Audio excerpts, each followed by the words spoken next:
Feliz por mais esta noite que o Senhor Jesus concede a oportunidade de nós estarmos na presença do Senhor.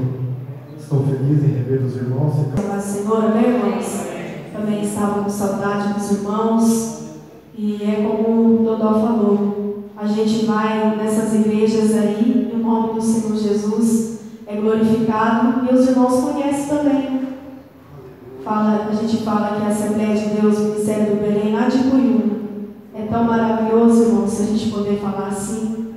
E o nosso Deus é o Senhor Jesus. Ele é maravilhoso.